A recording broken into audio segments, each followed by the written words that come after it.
Good morning. It is Tuesday, March 1st. Welcome to the Morning Medical Update. Thank you so much for joining us here live on Facebook, YouTube, and now on Twitter. March is Colon Cancer Awareness Month, and it's not just middle-aged people being diagnosed. It's hitting the much younger population. More and more people in their 20s and 30s are now being told they have it. We'll talk with Dr. John Ashcraft. He is the chief of colon and rectal surgery here at the health system about why it's so important to get tested early. Plus, we're going to talk with patient Kayla Delick. She's a young mother. She's going to share her story as she was diagnosed with colon cancer at a young age as well. Also, we're going to talk with Toby Cook. He is the director of public relations. He's going to join us with a very unique behind-the-scenes look at the health system. In this morning's medical headlines, here's some good news for people like all of us here in the studio and all of you other coffee drinkers out there. New research finds caffeine can reduce your risk of heart disease. Researchers say that caffeine lowers bad cholesterol levels, which have been known to cause coronary heart disease. Development is now underway on new caffeine products as potential therapies to treat cardiovascular disease. People who have been diagnosed with stage 3 colon cancer are not at an increased risk for disease recurrence or death if they eat red meat or processed meat. That's according to a study published by JAMA Network. In earlier studies, high consumption of red meat, as well as other bad foods and alcohol, had been linked with an increased risk for colon cancer.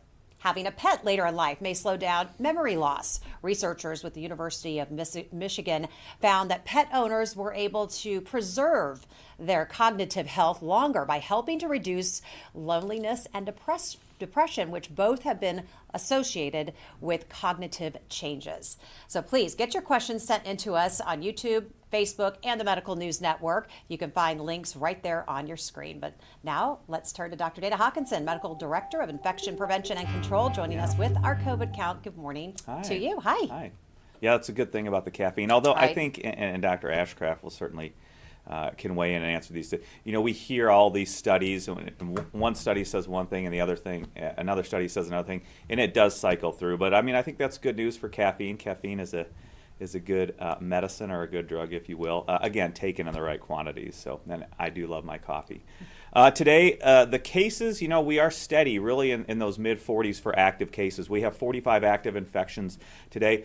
Luckily, only 2 patients in the ICU, which is always a good thing. However, 2 of those people are on the ventilator, so 2 of 2 are on the ventilator, and 77 in that recovery period as well, so a total of 122 patients right now. But, you know, I think we are still seeing that downward trend overall, and that is a great thing. All right. Thanks for the update. See you here in a bit. Let's see if there's any reporter questions on the line today. All right, I think we are good to go. All right, so it is a scary number. Colon cancer is the 3rd leading cause of death. That is according to the CDC. Researchers say as many as 10% of cases are hereditary, only 10%. The rest are results of lifestyle and some unknowns. We're going to talk more about that. They say that those who are inactive, smoke, drink alcohol, eat and snack, have a bigger, greater risk of developing colon cancer. And you might be surprised to learn that more people in their 20s and 30s are now getting it. So the big question is why? Why is this younger population being impacted? For that answer, we're going to turn to Dr. John Ashcraft. He is the chief of colon and rectal surgery here. And we're also going to talk to one of our patients, Kayla. She's a colon cancer survivor. She's a young mother. Good morning to you.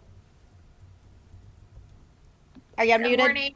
Hi, good morning. I know you're at school. You're a school teacher, so thanks for making those kiddos wait for just a second while we talk to you. We're glad to have you today. Hang tight. I'm just going to ask Dr. Ashcraft a couple of questions.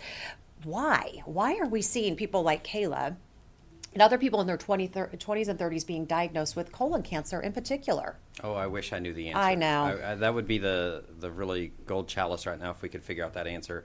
And there are people working on it. There's been several hypotheses that have been presented. The first one being processed foods. We've eaten more processed foods than our parents. Our parents ate more processed foods than their parents, and et cetera, et cetera. And so there's a hypothesis about the amount of processed foods. Definitely there's a hereditary link to it, but like you had said, only 10% of our colon cancers have a genetic component to them. And so we don't think that's as much of a component as we thought it was. There's research into microbiome, the bacteria that live within our colon. Everybody has their own individual microbiome. Mine's different than yours, than Dr. Hawkinson's, and et cetera. It's based on where we live, how we grew up, and the foods that we ate when we were growing up. Definitely, we are becoming a more obese society. That plays a role into it. And so I think that there's a component of that. And then other things that might play into it is our dietary and things like that. But overall, we don't know the answer. It's a scary phenomenon. If you look across the board, the colon cancer rates are decreasing. But then we have this subset of the population, these younger patients, much like Kayla, who are increasing, and we don't know why. And you were talking with Kayla a little bit before we started the show. You said this is exactly who we're talking about, just that big mystery. Kayla doesn't look like somebody who would be diagnosed with colon cancer. And you know, tell us the truth. Is your diet bad? Is there anything in your lifestyle? We know it's not in your history because you told us it's not in your family history, Kayla, but this must be a mystery to you as well. Yeah, it's one of those things that was just kind of blew our minds. Like, I was a college athlete. I'd always taken really good care of myself, and just never really imagined that this would have been the cause of like our infertility issues. That was the reason why I started going to the doctors. Because you have a 4-year-old, so you were diagnosed when he was very young. So you're telling me that you got married, you started having fertility issues. Is that so? Colon cancer was probably the farthest from your mind. How did that connection get made? Well, I didn't have fertility issues until we were trying for baby number 2, and we just kind of stayed the course and tried for a while. And it's been about a year, and I'm like, okay, let's go find some answers. I'm only getting older. And then that kind of led me down the path of like, let's go see a GI doctor. And then COVID hit, so that kind of like sidelined all of that, because that was right at the beginning of the nationwide shutdown. And so that kind of pushed all of that back. But I never really imagined that I was going to wake up from a colonoscopy with the news that you have cancer. Yeah, what was that moment like to hear that word so early in life? Terrifying. And I was alone. That was one of the pitfalls of COVID. No one was allowed in or back with you. My person is my mom, who was with me, was out in the car waiting on me to come out, and she never imagined that I'd be coming out and have to tell her those words either. So that was just an interesting, chaotic time for me. Really, I had been told that I had hemorrhoids just from giving birth. It's pretty normal, they would say, and since all of my symptoms were kind of inconsistent, and that would not to worry, like, it's not a big deal. And she finally was like, well, let's just go check and make sure everything else looks good. That's why I got a colonoscopy, and things were not good. And so I wish that I would have known what I know now, and I would have advocated for myself to like have someone go in and like confirm that's what it was. Like, from the moment that I was told that's what was causing the bleeding. Kayla, thank you so much for sharing this very personal story. It's just really nice, don't you think, that people are able to talk about it? It's something that can affect any and all of us, right? Yeah, and Kayla's message is prime an example that be an advocate for yourself. We used to always trump up bleeding, especially in our young patients, much like Kayla, who just had a baby. You're right. Oh, it's hemorrhoids. It probably was. 90% of the time it's going to be. But it's that 10% of the time or whatever that we're going to miss something. Getting a colonoscopy, as I'm sure Kayla would attest to, is not as bad as what people think. It's the prep that is always the worst, but the procedure itself, you get to get a nice nap out of it, and then you wake up and you're through it. And so they're very safe, 1 in thousands of risk, not that common at all, and super easy to get. I agree with you, Kayla. Be an advocate for yourself and get your colonoscopy. And I know, doctor, this is, like I said, it's kind of a bang your head against the wall moment, because you're like, we just don't know why this group. I want to bring up some charts that you have brought to demonstrate this, but you said colon cancer rates are going down, but 20 to 34-year-olds, a 90% increase? Yeah, if you look across the board nationally, the rates of colon cancer, the incidence of colon cancer is dropping. And it drops year by year by year. But if you subset that into the age groups, you get that 20 to 30 and 30 to 40-year-olds, and they're increasing. And it goes into that we don't know why. Has the pandemic played a role in this? Oh, yeah. So Kayla's story, again, just a tremendous and phenomenal story there, Kayla. We are seeing so many patients, not only in colon cancer, you can relate this to breast cancer and other cancers, where there are good screening guidelines and are good screening tests. You should go get your colonoscopy. Don't delay it. I know that the pandemic delayed a lot of people getting their screening colonoscopies and their diagnostic colonoscopies. But right now is the time to catch up. Get in, get your colonoscopy. It'll save your life. Another chart I want to show is, again, cases going down by 100,000 people, and that is according to the latest statistics from the CDC. 90% increase in that 20 to 34-year-old, but that decrease, do we know what's causing that? That is some good news. That is good news. So the overall decrease in colon cancers that we see, and the chart that was up was showing that colon cancer is the third leading cause of all colon cancers. But we are seeing that the annual rates of colon cancers are dropping year by year, and that's really due to probably two big factors.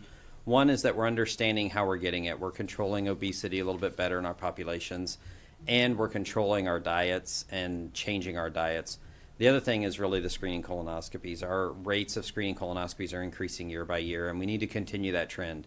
Colonoscopies, the job for a colonoscopy is not to catch the cancer, it's to catch the polyp or the precursor before it turns into a cancer, and that way you never get the cancer. So Kayla, you were diagnosed with stage 3 rectal cancer. Tell us about the treatment that you received. Yeah, so I had 9 rounds of chemo, IV chemo. So that was bi-weekly from August to November. And then I had 28 days of long course radiation alongside chemo pills, which took me at the end of January. And you are cancer free. I would like to say yes. We're still kind of monitoring that every 3 months. So we celebrate being no evidence of disease. So I guess that would mean Dr. Ashcroft cancer free. I don't know. I don't like to say it. Knock on wood. Help us understand that then, doctor. When we say cancer free or no sign or evidence of cancer. Evidence of disease. Yeah. So help us understand the difference between the two. Is cancer free really a term? I know she's going to continue to scan, I'm sure, for a lifetime. She will. You know, we watch our patients very closely. Rectal cancer is we always talk about colon cancer as this broad topic, but it's really colon and rectal cancer. And they're two different beasts treated completely different, much like Kayla talked about. She got radiation, and we give radiation for our rectal cancers. We don't do that for colon cancers usually. And so the fact that she got her treatment and she's now in what we call surveillance mode, where we're watching to see if this is going to recur. We really watch very closely for the first 2 years. About 80% of all recurrences will recur in that first 2 years. And as long as we're not seeing anything, we say NED, no evidence of disease, much like Kayla just said. That's a great term we love to hear. We try to get away from cancer-free because we know that there's still about 20% of patients that it can show up a little later, and so we're going to keep watching her.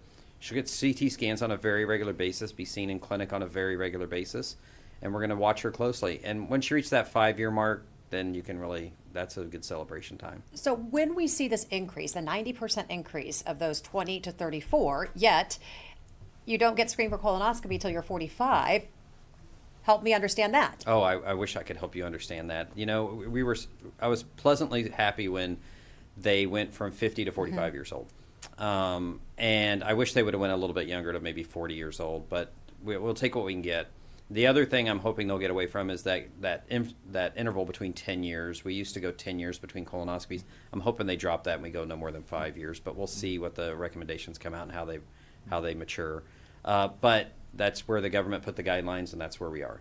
But much like Kayla said, you can be an advocate for yourself. She had bleeding. Yeah. Anybody that walks in my clinic, if you have bleeding, I don't care how old you are, you get a colonoscopy. Whether you like it or not. And I know you looked at me sideways this morning because I told you how old I was. I didn't say that. And yes, and you said you're going to make me an appointment as soon as the show is over. Yes. Okay, I missed my colonoscopy. I'm going to make my appointment today. So if somebody is past 45, has not had a colonoscopy, get in immediately, Yes, correct? please. And certainly if you missed it during COVID, missed those screenings. So I want to talk with you, Kayla, a little bit. I know you're a teacher. You're a love teacher. I know we have some pictures of you, I think, in your classroom, and people were showing you the love, and I know you're a young mom. Through all this, at the end, you have a permanent colostomy bag. So tell me a little bit about what that has been like, and then Doc, I want to just talk with you about what that actually means and how that's going to help her long term. that was probably one of the scariest parts of all of this, not really knowing with rectal cancer, like, will I be able to have a lower anterior resection, or will I be waking up with a permanent colostomy? And, getting through chemo and radiation was just one of the steps. And I would say, like, this, waking up from surgery and relearning how to, like, deal with life has been the easiest step of the way. Like, I would encourage anybody that's, like, somebody says, this is a real possibility, to just take it in stride. And if you didn't know, you wouldn't know, honestly. So you're telling me just the fact that you're able to live life and be healthy and be present and be a mom and keep teaching your kiddos, that's really the best news ever, right? Yeah, it is. And I, thank goodness for high-waisted pants being back in style. But other than that, it's just a normal part of my day now. I mean, I don't even hardly think twice about it anymore, past, like, the healing stage and, learning how to, like, use all of my new appliances and finding what works best for me. But once I did, like, it became very easy. Like, I still swim, I still work out, I still play with my kiddo, I still do everything I did before this happened. Yeah, she's making it work. So tell everyone exactly what that is. And is that she was diagnosed at stage 3. Does that have an effect on the outcome as far as if somebody were to need a colostomy, or what other treatments? And Sure. Tell us about that. The fact that she's stage 3 did not impact the fact that she got a colostomy. Unfortunately, that's really the location of the tumor, a very distal, or a tumor that's very close to the anal canal. Going to higher chances of having a permanent colostomy. The thing I would key in that Kayla said, and it's really important, and I love her for saying it, she's just amazing, is she can't find anything she can't do. Yeah. She can do everything. She swims. She's athletic. She plays with her baby. She's an amazing mother and a teacher, and that's what I think is key. A colostomy has a stigma with it. She's totally beating that stigma, and she is amazing. She kind of kicked colon cancer where it counts. She kicked it in her, you know what. Yeah, I like it. I love that, Kayla. Okay, first of all, just how are you feeling now? So you're feeling good. You feel the day to day. You feel good. You work and energy to chase your 4-year-old around. Yeah, I feel really good. I honestly can't, it's just one of those things that it's hard to believe that it's honestly been so long since I was, like, in the thick of it. Let's talk about the home test. Are those effective? So this is the first few years that the home tests have really, truly, I shouldn't say the first few years. We've always had fecal occult blood testing, where you would take a sample of your stool and test it for blood, be it through an immunohistochemical test, or be it through just putting a drop and looking for the change in color. Those tests have always been on the market, and they've actually been around for years and years and years. But the new test, the Cologuard that people see, which is the multi-test DNA test, where it actually tests for the DNA mutations that are in colon cancers in your stool, those are more new, and they just hit the guidelines when we changed to 45. They really hit the guidelines as well. They are good. If you cannot get a colonoscopy for some reason, or don't have access, or for whatever reason, it's a great adjunct to a colonoscopy. You do have to do it a little bit more frequently, every 5 years, as opposed to at least at most every 10. But the key thing I want to reiterate to patients is a colonoscopy, number one, is not that bad. And number two, they can catch it before it turns into a cancer. Cologuard catches things pretty late in the game. Okay. The colonoscopy can not only catch it, but it can treat it. It can remove that polyp before it turns into a cancer, because we know the vast majority of these cancers start out as a polyp and then collect mutations and turn into a cancer. If we can catch it as a polyp, you never get there. So in the spirit of being your own health advocate, tell folks listening and watching what that conversation should be like with their doctor. If they feel like there's just something wrong and they're not at that age to get screened, what should that conversation be like with their physician? Much like with Kayla, she was having bleeding. They kept attributing it to hemorrhoids, but after a period of time, you have to say, this is still going on. I'm really concerned. I really think that a colonoscopy is an appropriate test right now, and I think that we should choose that as a method for looking into this. I don't disagree, don't argue, just say, yeah, I'm sure it is hemorrhoids, but can we please do a colonoscopy? I just want to look deeper. And especially if you have a family history, inform your healthcare provider. That should be a knee jerk to get your testing. All right, we're going to get to some community questions here, but I do want to get to our last screen that you had up, which was really a topic no one wants to talk about. I want to end on a high note today, but the cancer death rates. If we could pull up that full screen, please. Can we just talk a little bit about how those rankings go with death rates and just what we want people to? We kind of want to hit people between the eyes, so people really are aware and wake up and make sure they're getting their screenings. Yeah, of course. When you look at it across the board, colon cancer is the third leading killer of all cancers, depending on your sex. So for females, breast pops in there. For males, pancreatic pops in there. And then lung is always number 2, whether you're male or female, and then colon cancer is number 3. The good thing about colon cancer, much like with breast, is we can catch it early if you get your mammogram. You can catch this early and actually prevent it if we get your colonoscopy. And so for those reasons, we can really make a dent in those numbers. We can really do some great prevention if we can just get our screening up. Okay, so are there any dietary suggestions you have? Is there any foods that we eat to keep colon cancer away or things? I mean, we know the bad stuff, but is there anything really good that we can run out and really stock up on? In societies where they eat a high fiber, low fat diet, low red meat, they've been shown to have decreased rates of colon cancer. There are some studies out there, and I want to make sure you're talking to your healthcare provider before you jump on this, but there is a lot of data out there on aspirin use to prevent colon cancer. Actually, it helps prevent the polyps.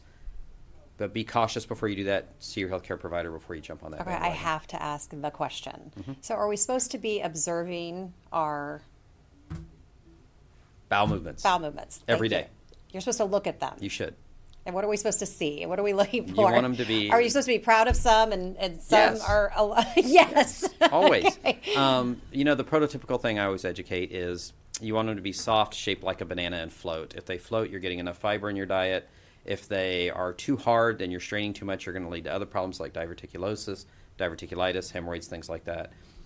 You're really looking for that just soft shape like a bowel movement. You shouldn't have to strain too much. That's what you want. All right, I had to ask. You have to. Have to ask. Okay, let's get to some questions because we've got some good ones today. Isaac is asking, so we have our proton therapy center that's coming, right? Curious if that might play a role in treating colon cancers. Do you know? Or could it in the future? That's great. So much like Kayla talked about, again, she's a great example. She got radiation. She got long course radiation. So she went through 5-6 weeks of going to the radiation therapy every day. She's a trooper. She did it. She got some chemotherapy pills with that. Again, not the funnest part, but she did it. The mainstay right now is radiation. We either do it in what we call short course, where you get it for a week, or we do long course, where you get it for 5 to 6 weeks. And so that's been our mainstay. Proton beam has not played into it yet, but there's tons of research going on it. Yeah, you never know. Okay, Joyce wants to know if a polyp is discovered during a colonoscopy. First of all, just what does that mean, or what could that mean? And would that mean you would need chemotherapy? So no, a polyp, if they catch it, when my GI group sees a polyp, they will remove it if they can. And if not, they'll biopsy it and mark it so we know exactly where it is and what it is.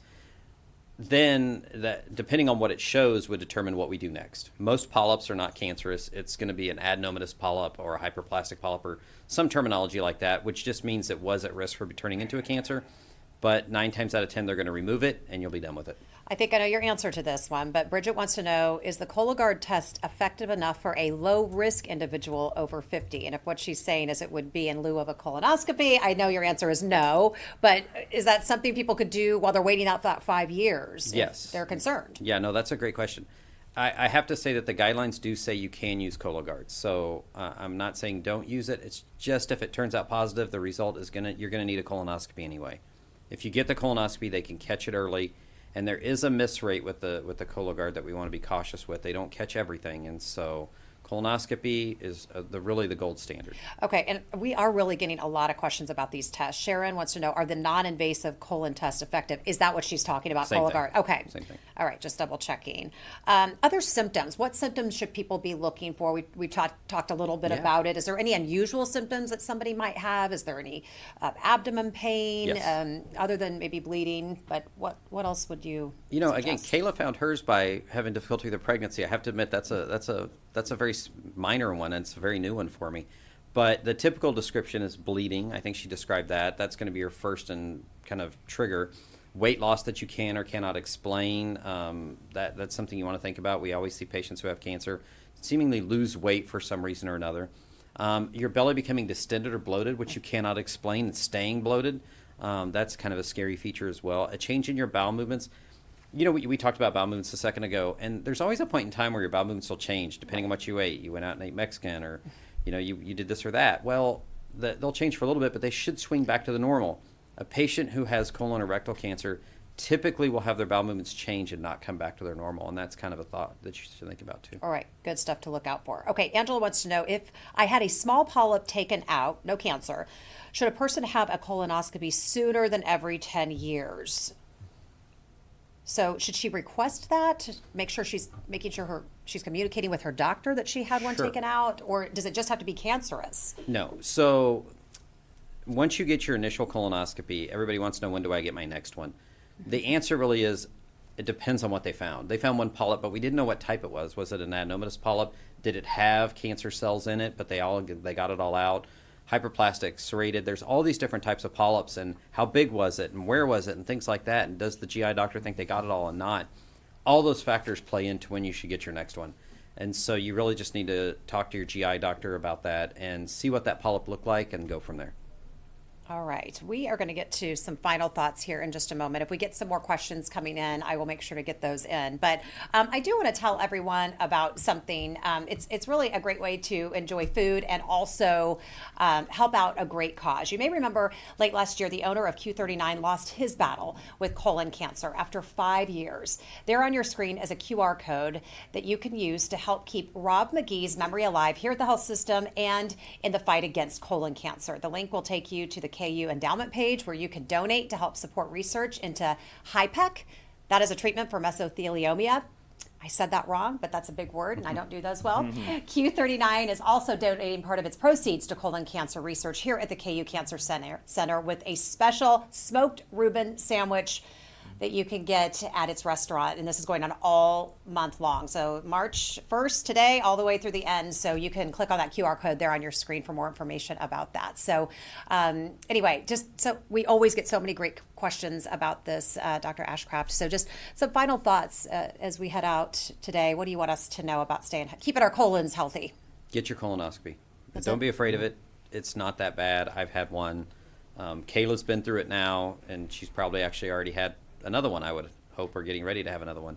It's not that bad. It's not that scary. I think she'd be the first one to tell you, go get your colonoscopy. Okay, and I'm going to get mine scheduled today in honor of you. Thank you. You're welcome. Okay, you'll be proud of me. I will. Kayla, thank you so much for being with us today. Just what do you want us to know about staying healthy and being, again, an advocate for your own health care and just knowing your body? Yeah, I would just encourage everyone, just like Dr. Ashcraft said, like, a colonoscopy is easy. It's not scary. Do it. If you are in question, ask for it. If you feel like there's something going on in your gut, whether like your diet or something's just not right, it's better safe than sorry. I'd rather, and it's easier to treat when you don't have to go through all the chemo and the radiation. So just that colonoscopy, man, it's important. Well, we appreciate that. And just how do you stay so positive and up? I would imagine it's your young 4-year-old and all those kids at school that you support. And let's give a shout out. Where do you teach and what grade do you teach? I teach 5th grade at Junction Elementary in Turner. We, the kids really helped me through it. Their families, my family. It really takes a village to kind of go through, the long treatment of cancer, and you lean on the people to help you get through the hard times, and then you have a bunch of people to celebrate with when the good things roll around. So I think the more people you surround yourself with that are on your team, the easier it is to kind of keep that positive mindset and tackle one small step at a time. Yeah, I think your support team is like half of the treatment, don't you think? That's like literally 50% of getting yourself well. Would you not agree? No, 100% agree. And much like she said, it does take a village, and you got to find that support. And Kayla, you're amazing. You went through it amazing. Thank you so much, and stay in touch, okay? And be well. Thank you. Thank you. Thank you. Dr. Hawkinson, I want to get to your final thoughts, but I have to ask you, have you scheduled your colonoscopy? No, I definitely need to. I will special request Dr. Ashcraft. So a 2-for-1? So, we could do a 2-for-1 colonoscopy special? We're not going to do Katie Couric, though. We're not No, going we to are do not. any of that. No, It'll we'll be private. That out. Yeah. First, I would just like to thank Dr. Ashcraft. I know that myself and my ID colleagues know and understand such an invaluable service he provides to our ID clinic and our HIV Thanks, Toby. patients. So thank you. He is a very thoughtful and compassionate surgeon. And his main goal is to identify any cancers early and really protect you from further problems, as we heard our guest talk about as well. So that's about all, really, my final thoughts. Again, we know cases are going down. The message has to continue to be, if you haven't been vaccinated or up to date with vaccination for COVID-19, please go get that. In addition, for your general health, please talk with your medical teams, get those screenings done, protect yourself. The earlier you catch any of these things, overall, the better off it's going to be. All right, let's make our appointments today. Yeah. It's a deal? All right. All right, let's do it. Okay, we're excited to bring you some great new online content brought to you by this guy. He's kind of a familiar Kansas City face. Toby Cook is our Director of Public Relations, here to share what he's been working on. How are you? I'm doing great. How are you doing? I'm good. Have you had your colonoscopy? 54 years old. I was 4 years past the 50 mark, and I finally got it a month and a half ago. And you lived to tell. I lived to tell. I had 2 polyps. They were benign. I shouldn't have waited that long. Okay. That's going to be a colonoscopy themed story that I'm going to tell with this new venture that I'm starting here in a couple of months. Okay, so tell us all about that. Well, I'm starting a blog, Right. and I think the last person on my block to start a blog, but it's okay because I started here at the health system back in April of last year, and my hope here is to be a chief storyteller here at the health system. I've been having the opportunity to tell stories about what's going on at the health system online and with our speaking engagements that we have set up to talk about all sorts of great things. But this blog is really going to be something I hope is going to be a person that has been in Kansas City for about 24 years, who has watched the University of Kansas health system from afar, been a fan, but had no idea what was really going on until I got inside these 4 walls. And this blog is going to happen this month. Well, we are excited that you're inside these 4 walls. You are like me; we're both recovering news people. And so, what has the transition been like to come here into you're into healthcare, Yep. But now you're going to be back telling stories again. That's got to feel pretty good, right? It feels great. I was in broadcast journalism for about 15 years, and I got to tell people stories every day. Then I spent about 14 years with the 2015 world champion Kansas City Royals, who are going to get there again. They're on their way back. And after 14 seasons with the Royals, I joined the health system. And the most difficult transition was not trying to learn healthcare and all the acronyms. That was difficult enough. Right. What was difficult for me after years of kind of winging it, kind of flying by the seat of my pants, knowing what my story was that morning and having to tell it later that day, Yes. was that I had to learn an awful lot about how we tell stories around here. And it's strategic, it's involved. We run it by a lot of people because we don't want to get bad information out. Not that I was telling bad information on TV with the Royals. I was doing it more from a feel. Yeah. And this is both feel and also data. Evidence, accuracy. Yes. And it's been an adjustment and a wonderful one. Well, yeah, you find yourself asking a lot of questions. I say we get to sit in between and next to all these really smart doctors, and I try my best to pronounce big, long words the best I can, so I'm learning as we go. Dr. Ashcraft, Toby Cook, have you guys met? Hello? Nice to see you. You were great this morning and very, very helpful. Well, good. Well, so where can people find this blog? You're starting it this month. Correct. Where do we go? On Wednesdays starting this month, not tomorrow, but soon, you can go to kansashealthsystem.com. We're also going to point to it on all of our social media accounts, not all of them, but many of them, and I'll do it on my own personal accounts as well. But on Wednesdays, we'll hit you with this blog, and just to give you a flavor, the first one's going to be about what we just talked about, my transition from broadcasting to baseball to the University of Kansas Health System. But another idea we had was, this Dr. Stites and this Dr. Hawkinson were all of the sudden television stars in Kansas City the last couple of years, and we're going to talk a little bit about that. There's a great cancer physician, Onalisa Winblad. Her grandfather delivered me and my siblings 54 years ago. And I love that connection between, the family connection between who becomes a doc, who doesn't become a physician from their siblings and their nephews and nieces. And then I got to spend a day or two cleaning the hospital with this when non-clinical people were jumping in and helping out in housekeeping, in dining, in transportation. Terribly eye-opening and a wonderful experience. So those are just some of the things we'll be talking And you about. met some really neat people doing that. Unbelievable. And just quickly, father of 5. 5 kiddos. 5 kiddos. Yep. Oh.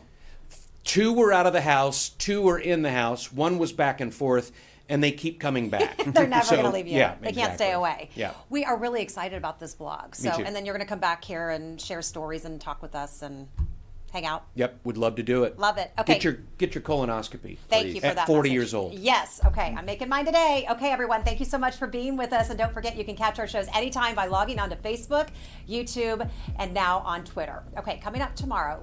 It is more than just a passion. Our Chief Medical Officer, Dr. Steve Stites, puts on his professor hat along with 4 other distinguished guests tomorrow to debut a new regular feature he's been working on for some time now. Tomorrow begins the first episode of Show Me the Science.